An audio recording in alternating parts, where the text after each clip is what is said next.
तो दोस्तों यहाँ से आपके लिए यूपीएसआई और यूपी पुलिस के पेपर हैं 4 से 5 नंबर का देखने को अवश्य मिलेगा। तो दोस्तों बिना देरी के वीडियो को स्टार्ट करते हैं। तो आपका पहला क्वेश्चन है, आर्य का शाब्दिक अर्थ क्या था? आर्य का शाब्दिक अर्थ क्या था? तो आपका सही आंसर कौन सा होगा? विद्यमान था, विद्यमान होगा, श्रेष्ठ कुलीन होगा, या पुरोहित होगा, या यशोधा होगा। तो हमने दोस्तों यहाँ पे आपके लिए 5वां ऑप्शन दे दिया है जो कि सही उत्तर है। जो यहाँ पे ये टिक नहीं रहता इसलिए वो 5वां आंसर दे दिया है आपको। तो आपको कौन सा होगा? श्रेष्ठ व कुलीन। आपका दूसरा आंसर है, सबसे पुराना वेद कौन सा है? सबसे पुराना वेद कौन सा है? यजुर्वेद है, सामवेद है, अथर्ववेद है, ऋग्वेद है। तो आपका आंसर होगा ऋग्वेद है। कौन सा है? ऋग्वेद है, ऑप्शन नंबर डी। तीसरा क्वेश्चन है आपका, किस वैदिक ग्रंथ में वर्ण शब्द का उल्लेख पहली बार मिलता है? किस किस वर्ण में वर्ण शब्द का उल्लेख पहली बार मिलता है? किस ग्रंथ में वर्ण शब्द का उल्लेख पहली बार मिलता है? तो कौन सा है वो? वर्ण शब्द का उल्लेख मिलता है किसमें? ऋग्वेद में। कौन सा वेद आंशिक रूप से गद्य में लिखा गया है? कौन सा वेद आंशिक रूप से गद्य में लिखा गया है? आपके ऑप्शन है ऋग्वेद, यजुर्वेद, सामवेद या अथर्ववेद। तो कौन सा होगा आपका answer? B, option number B. कौन सा होगा? Option number B. अरे सॉरी, ये नहीं, ये होगा यजुर्वेद। आपका 5वां क्वेश्चन है, ऋग्वेद ऋग्वैदिक काल में सबसे महत्वपूर्ण देवता कौन थे? आपका 5वां क्वेश्चन है दोस्तों, ऋग्वैदिक काल में सबसे महत्वपूर्ण देवता कौन से थे? तो कौन थे? अग्नि थे, विष्णु थे, इंद्र थे, या वरुण थे? तो कौन थे? इंद्र थे दोस्तों। कौन थे? इंद्र। Option number C. कौन सा? ऑप्शन नंबर सी यहाँ पे आपका सही आंसर होगा। दोस्तों यहाँ पे हमने आपका आंसर भी दे दिया है। तो ये इसलिए दिया है कि ये टिक करते हैं वो टिक रहता नहीं है, इसलिए आपको ये आंसर भी दे दिया है इसी के नीचे। आपका छठा क्वेश्चन है, सभा और समिति को प्रजापति की 2 पुत्रियां किस वेद में कहा गया है? ऋग्वेद में, सामवेद में, यजुर्वेद में, या फिर अथर्ववेद में? तो किस में कहा गया है? अथर्ववेद में। सभा और समिति को प्रजापति की 2 पुत्रियां किस वेद में कहा गया है? तो वो कहा गया है अथर्ववेद में। किसमें? अथर्ववेद में कहा गया है। आपका 7वां नंबर क्वेश्चन है, गायत्री मंत्र का उल्लेख किस वेद में मिलता है? गायत्री मंत्र का उल्लेख किस वेद में मिलता है? तो दोस्तों किस में मिलता है? किस में मिलता है? यहाँ पे मिलता है आपको ऋग्वेद में। गायत्री मंत्र का उल्लेख किस वेद में मिलता है? ऋग्वेद में। गायत्री मंत्र का उल्लेख किस वेद में मिलता है? ऋग्वेद में। गायत्री मंत्र का उल्लेख किस वेद में मिलता है दोस्तों? ऋग्वेद में। आप जल्दी जल्दी आंसर दिया करो। उपनिषदों का मुख्य विषय क्या है? आपका 8वां क्वेश्चन है, उपनिषदों का मुख्य विषय क्या है? धर्म, योग, दर्शन, या फिर कानून? तो आपका ऑप्शन नंबर होगा सी, करेक्ट आंसर, दर्शन। 9वां क्वेश्चन है आपका, सत्यमेव जयते किस उपनिषद से लिया गया है? सत्यमेव जयते किस उपनिषद से लिया गया है? तो ये लिया गया है मुंडको उपनिषद से। आपका 10वां क्वेश्चन है, तमसो माँ ज्योतिर्गमय किस उपनिषद में लिखा गया है? तमसो माँ ज्योतिर्गमय किस उपनिषद में लिखा गया है दोस्तों? तो ये लिखा गया है बृहदारण्यक उपनिषद में। इस ऑप्शन नंबर सी, बृहदारण्यक उपनिषद में। 11 नंबर क्वेश्चन है आपका, प्रसिद्ध 10 राजाओं का युद्ध किस नदी के तट पर लड़ा गया? तो किस नदी के तट पर लड़ा गया था? रावी नदी के, जिसे वैदिक काल में क्या कहा जाता है? पुरुषणी कहा जाता है। वैदिक काल में किसे क्या कहा गया है? इसे पुरुषणी कहा गया है। आपका 12 नंबर क्वेश्चन है, वैदिक नदी अस्कनी की पहचान किस नदी के साथ की जाती है? यानी कि वैदिक नदी अस्कनी की पहचान किस नदी के से की जाती? तो वो कौन सी थी? चेनाब।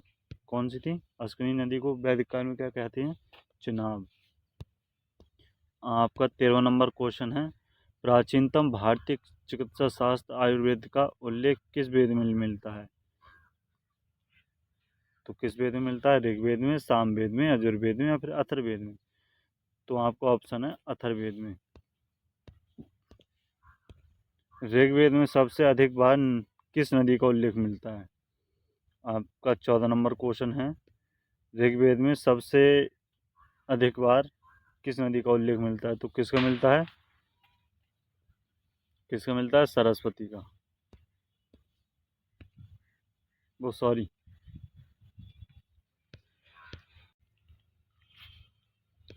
आपका 14 नंबर क्वेश्चन है, ऋग्वेद में सबसे अधिक बार उल्लेख किस नदी का मिलता है? तो किस नदी का मिलता है दोस्तों? ये मिलता है सिंधु नदी का। किसका मिलता है? सिंधु नदी का। 15वां नंबर क्वेश्चन है आपका, ऋग्वेद में सोम को समर्पित मंडल कौन सा है? ऋग्वेद में सोम देवता को समर्पित है वो मंडल कौन सा है, पूछा गया है इसमें। तो वो है नौवा मंडल। कौन सा? नौवा मंडल। ये नौवा मंडल। तो दोस्तों हमने ये आपके लिए पांचवा ऑप्शन दे रखा है, जो कि सही विकल्प है, सही आंसर है इसका। जिसको नहीं आता वो इसको देख के आंसर दे सकते हैं। 16वां नंबर क्वेश्चन है आपका, किस वैदिक साहित्य को मोक्ष की चर्चा मिलती है? किस वैदिक साहित्य में मोक्ष की चर्चा मिलती है? तो किसमें मिलती है? मोक्ष की चर्चा कहाँ से मिलती है? उपनिषद से। मोक्ष की चर्चा कहाँ से मिलती है दोस्तों? उपनिषद से। आपका 17वां नंबर क्वेश्चन है, वैदिक काल में राजा को गोपति क्यों कहा जाता था? वह भूमि का स्वामी था, वह गायों का स्वामी था, वह कुशल शासक था, वह अपनी प्रजा का रक्षक था। तो क्यों कहा जाता था? वह गायों का स्वामी था। ऑप्शन नंबर बी आपका करेक्ट आंसर होगा यहाँ पे। 18वां क्वेश्चन है आपका, किस उपनिषद में नचिकेता और यम के संवाद का उल्लेख मिलता है? किस उपनिषद में नचिकेता और यम के संवाद का उल्लेख मिलता है? तो किससे मिलता है? कष्टोपनिषद से। किससे मिलता है? कष्टोपनिषद से। दोस्तों किससे मिलता है? कष्टोपनिषद से। 19वां क्वेश्चन है आपका, ऋग्वैदिक समाज की मूल इकाई क्या थी? जन, विदत या परिवार या कुल? तो क्या ऑप्शन होगा आपका? यहाँ पे होगा सी नंबर। किस वेद में यज्ञ संबंधी विधि विधानों का उल्लेख मिलता है? तो किसमें मिलता है? ऋग्वेद में, सामवेद में, यजुर्वेद में या अथर्ववेद में? तो किसमें मिलता है? यजुर्वेद में। 21 नंबर क्वेश्चन होगा आपका, किस वेद को भारतीय संगीत का जनक कहा जाता है? किस वेद को भारतीय संगीत का जनक कहा जाता है? तो किसे कहा जाता है? सामवेद को कहा जाता है। 22 नंबर क्वेश्चन है आपका, उस अभिलेख का नाम क्या है जिसमें वैदिक देवी देवताओं इंद्र, मित्र, वरुण और नाथ से का उल्लेख मिलता है? किस अभिलेख में? बेजकोई अभिलेख में, बेसनगर अभिलेख में, या फिर जूनागढ़ अभिलेख में, या फिर हाथी गुफा अभिलेख में? तो आपका सही आंसर यहाँ पे ए नंबर ऑप्शन होगा, जो कि बेगा बेगा बेगाज कोई अभिलेख होगा। वैदिक लोगों का मुख्य भोजन क्या था? आपका 23 नंबर क्वेश्चन है, वैदिक लोगों का मुख्य भोजन क्या था? जौ और चावल, चावल और दाल, सब्जी और फल, दूध और उसके उत्पाद? तो आपके 23 नंबर का ऑप्शन होगा यहाँ पे ऑप्शन नंबर डी। जो दूध और उसके उत्पाद थे, उससे अपना जीवन यापन करते थे वैदिक सभ्यता में। वैदिक काल में बलि क्या थी? राजा के प्रति का एक धार्मिक अनुष्ठान, या फिर एक प्रकार का कर था, एक प्रकार का आभूषण था, या एक प्रकार का पशुधन था? तो उसमें एक प्रकार का कर था, ये जनता द्वारा स्वैच्छिक योगदान था ये। वैदिक काल में बलि क्या थी? तो ये एक प्रकार का कर था, जो कि आपका ऑप्शन नंबर बी सही हुआ है। यहाँ पर भी बी है, ये देखो। निम्नलिखित में से कौन वैदिक साहित्य का हिस्सा नहीं है? वेद हैं, उपनिषद हैं, पुराण हैं, ब्राह्मण हैं या फिर पुराण हैं? कौन सा ऑप्शन होगा यहाँ पे आपका? पुराण।